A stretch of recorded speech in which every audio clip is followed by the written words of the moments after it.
اعوذ باللہ من الشیطان الرجیم بسم اللہ الرحمن الرحیم قل لن يصيبنا الا ما كتب الله لنا هو مولانا وعلى الله فليتوكل المؤمنون قل هل تربصون بنا الا احدى الحسنيين ونحن نتربص بكم ان يصيبكم الله بعذاب من عنده او بايدينا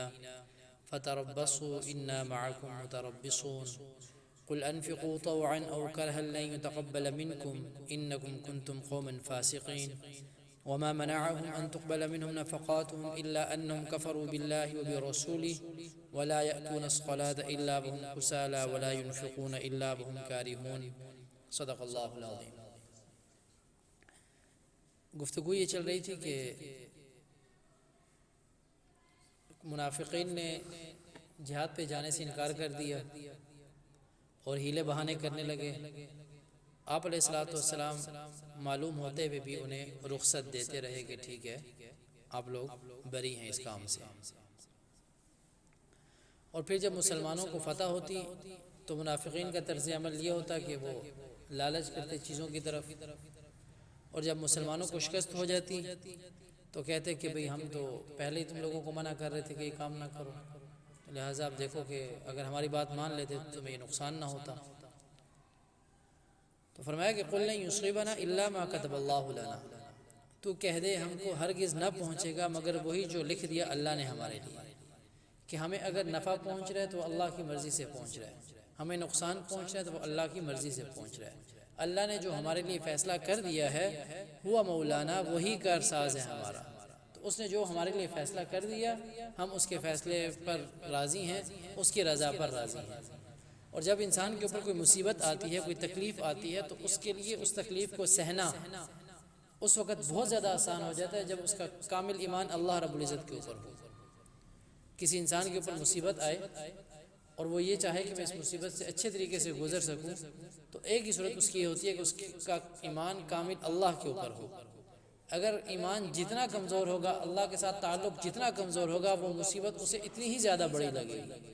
تو مسلمانوں کے لیے یہ سہارا اور یہ جو سپورٹ ہے یہ بہت بڑی ہے کہ انسان کا ایمان اللہ کے اوپر ہوتا ہے کہ میرے حق میں وہی ہوا جو اللہ نے لکھا ہوا تھا، اور اللہ انسان کے حق میں بہتر ہی کرتا ہے، کیونکہ ایک ماں اپنے بچے کو تکلیف میں نہیں دیکھ سکتی، لیکن اسی وقت تکلیف میں دیکھتی ہے کہ جب اس سے بہتری کی کوئی امید ہوتی ہے کہ اگر اس مشکل سے گزر جائے گا تو آگے آنے والے دنوں میں اس کے لیے آسانی ہوگی، تو وہ اس وقت اس کو تھوڑا سا مشقت میں دیکھتی ہے، تب بھی اس کے دل کے اوپر بڑی چھڑیاں چل رہی ہوتی ہیں۔ لیکن اللہ رب العزت تو ایک معنی 70 ماؤں سے زیادہ پیار کرنے والا، وہ کیسے یہ برداشت کرے گا کہ انسان کو تکلیف پہنچے؟ اسی لیے علماء نے لکھا ہے کہ یہاں تک کہ جب انسان کی جیبوں میں کوئی چیز پڑی ہو اور ایک جیب میں ہاتھ ڈالتا ہے اس سے نہیں ملتی، اور پھر وہ دوسری جیب میں ہاتھ ڈالتا ہے، اس چھوٹی سی تکلیف پہ بھی اللہ رب العزت اسے اجر عطا کرتا ہے۔ تو یہ اگر کوئی مسئلہ ہوتا ہے تو قل لن یصیبنا الا ما کتب اللہ لنا، تو اللہ نے لکھی ہوئی تھی، اور ہمارا ایمان اللہ کے اوپر مضبوط ہے، کامل ہے، ہوا مولانا وعلی اللہ فلیتوکل المؤمنون۔ اور مومن کی شان کیا ہے؟ مومن کی شان یہ کہ وہ اللہ کے اوپر بھروسہ کرتا ہے، اللہ سے نا امید نہیں ہوتا، اللہ سے شکوہ شکایت نہیں کرتا، مکمل طور پر بھروسہ اس کا اللہ کے اوپر ہوتا ہے، اور اللہ سے پھر بھی امید لگاتا ہے، اچھے کی امید رکھتا ہے اللہ سے۔ قل هل تربصون بنا الا احدى الحسنيين ونحن نتربص بكم ان يصيبكم الله بعذاب من عنده او بايدينا فتربصوا انا معكم متربصون۔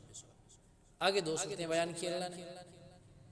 کہ مسلمان کو اگر تکلیف پہنچے تب بھی اس کے لیے اجر ہے، مسلمان کو راحت پہنچے تب بھی اس کے لیے اجر ہے۔ اگر اللہ کے راستے میں منافقین نہیں گئے اور مسلمان یہ جا کر شہید ہو گئے تو شہادت تو مل گئی،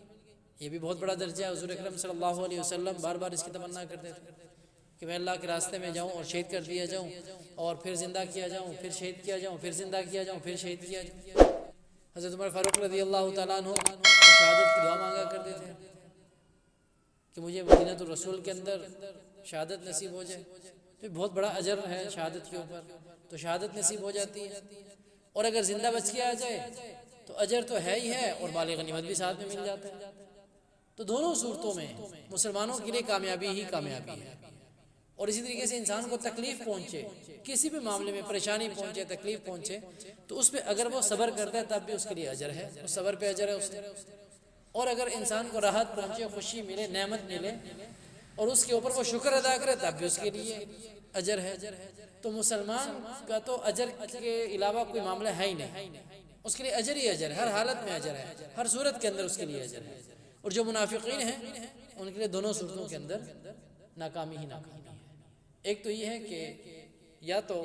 مسلمانوں کے ہاتھوں ان کا نفاق کھل کر سامنے آ جائے گا، اس صورت میں بھی ان کے لیے ناکامی ہے، اور اگر دنیا کے اندر سامنے نفاق کھل کر نہیں آتا تو کم از کم اللہ رب العزت کو تو معلوم ہے، اور آخرت کے اندر اللہ رب العزت ان کو اس نفاق کے اوپر لازمی طور پہ پکڑے گا اور ان کو جہنم میں ڈالے گا۔ تو فرمایا قُلْ هَلْ تَرَبَّصُونَ بِنَا إِلَّا إِحْدَى الْحُسْنَيْنِ، تو کہہ دے تم کیا امید کرو گے ہمارے حق میں مگر دو خوبیوں میں سے ایک کی، وَنَحْنُ نَتَرَبَّصُ بِكُمْ أَن يُصِيبَكُمُ اللَّهُ بِعَذَابٍ مِّنْ عِندِهِ أَوْ بِأَيْدِينَا، اور ہم امیدوار ہیں تمہارے حق میں کہ ڈالے تم پر اللہ کوئی عذاب اپنے پاس سے،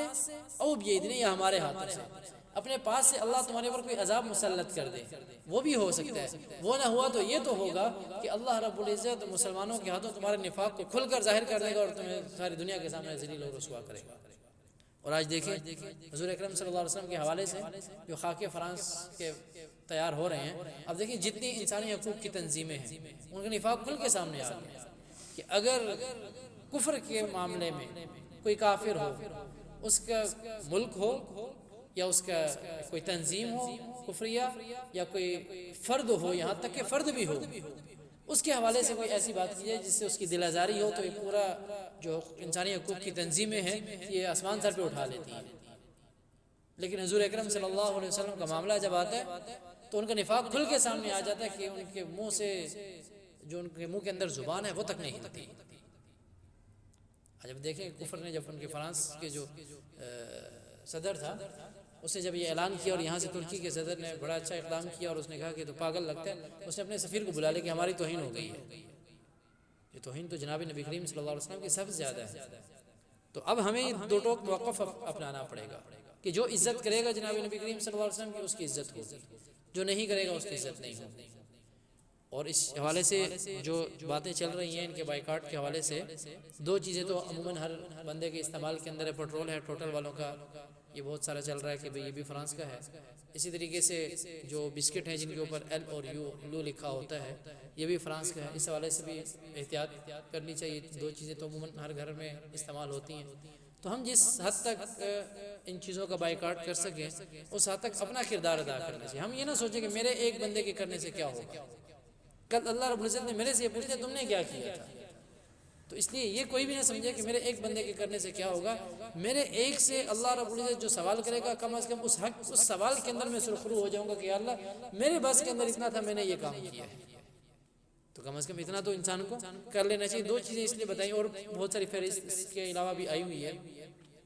تو بہرحال میں نے یہ بتایا کہ ان کے نفاق جو ہے اللہ رب العزت کھول دیتا ہے، دنیا کے اوپر ظاہر کر دیتا ہے، تو یہ دنیا کے اوپر ان کا نفاق ظاہر ہوا ہے۔ فتربصوا انا معکم متربصون، سو منتظر رہو تم بھی تمہارے ساتھ اور ہم بھی تمہارے ساتھ منتظر ہیں، کہ تم بھی دیکھو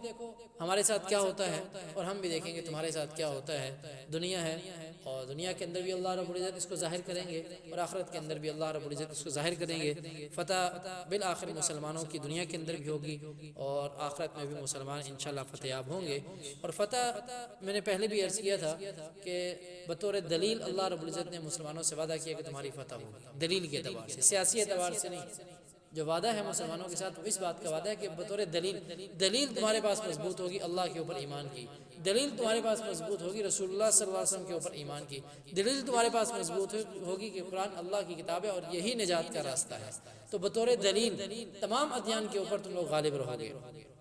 قل انفقوا طوعا او کرها لن يتقبل منكم انكم كنتم قوما فاسقين، اور فرمایا کہہ دے کہ مال خرچ کرو خوشی سے یا ناخوشی سے، ہرگز قبول نہ ہوگا تم سے، بے شک تم نافرمان لوگ ہو۔ کہ ابھی جد ابن قیس جس کا ذکر آیا تھا کہ اس نے کہا جی میں تو نہیں جا سکتا اور میں سمجھتا ہوں کہ میں فساد میں مبتلا ہو جاؤں گا، اس کا پورا واقعہ میں نے آپ کو بتایا تھا کہ اس نے کہا کہ دیکھیں میں تو نہیں جا سکتا، میں ایسا کرتا ہوں کہ اپنا مال آپ کو دے دیتا ہوں کہ یہ میرا مال ہے، یہ آپ جہاد کے اندر لے لیں اور اس کو شامل کر لیں۔ آپ علیہ السلام نے اس کا مال لینے سے انکار کر دیا۔ اور مال لینے سے انکار کیوں کیا؟ مال لینے سے اس لیے انکار کیا کہ انکم کنتم قوما فاسقین، بے شک تم نافرمان لوگ ہو۔ تمہارا اللہ کے اوپر ایمان نہیں ہے، تمہارا رسول اللہ صلی اللہ علیہ وسلم کے اوپر ایمان نہیں ہے، اور دل تمہارا اللہ کی معرفت سے خالی ہے، اللہ کی معرفت تمہیں نصیب نہیں ہوئی، تو فرمایا تم خوشی سے تو تم دے ہی نہیں سکتے. پہلی بات تو یہ ہے، تم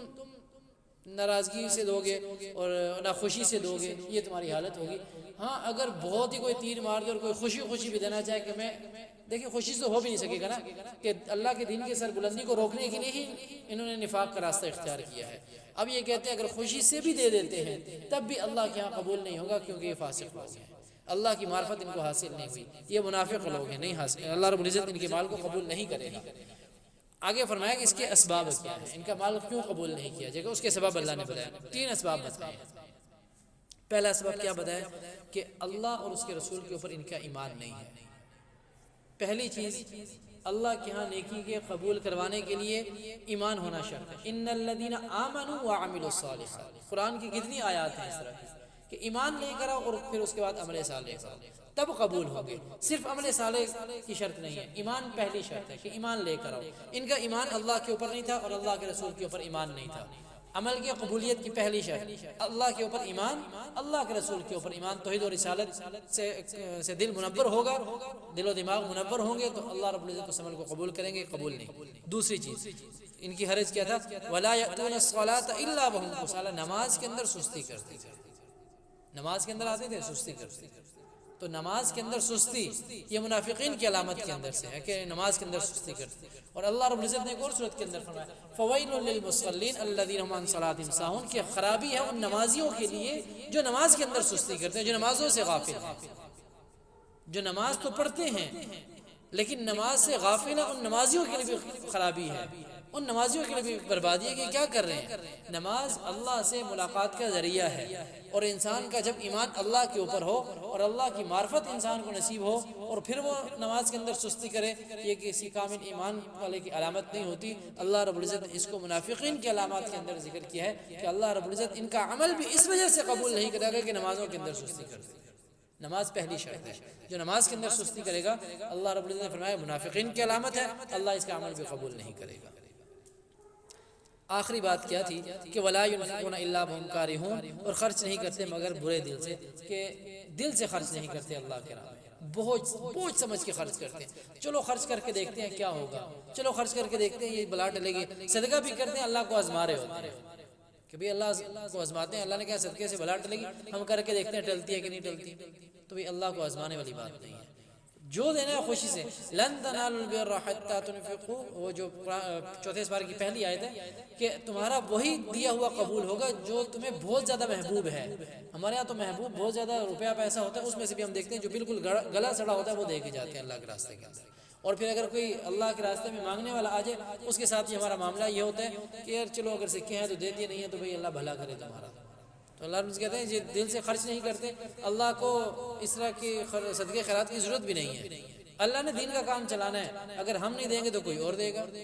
اگر ہم استعمال ہو جائیں تو ہماری خوش قسمتی ہے، اور اگر ہم استعمال نہیں ہو رہے، اللہ کا جو دین ہے وہ پہلے دن سے ہی چلا آ رہا ہے، آج تک نہ وہ ختم ہوا، نہ وہ مٹا اور نہ وہ پیچھے گیا، وہ ظاہر ہی ہو کر رہتا ہے. تو اس لیے اگر ہم استعمال ہو جائیں، ہمارا مال استعمال ہو جائے تو بڑی غنیمت کی بات ہے. ہم استعمال نہیں ہو رہے، ہمارا مال استعمال نہیں ہو رہا، یہ خرابی ہمارے لیے ہے، یہ کسی اور کے لیے خرابی نہیں ہے. تو فرمایا وما منعهم ان تقبل منهم نفقاتهم الا انهم كفروا بالله وبرسوله، اور موقوف نہیں ہوا قبول ہونا ان کے خرچ کا مگر اسی بات پر کہ وہ منکر ہوئے اللہ سے اور اس کے رسول سے. پہلا عمل کے رد ہونے کی پہلی بات.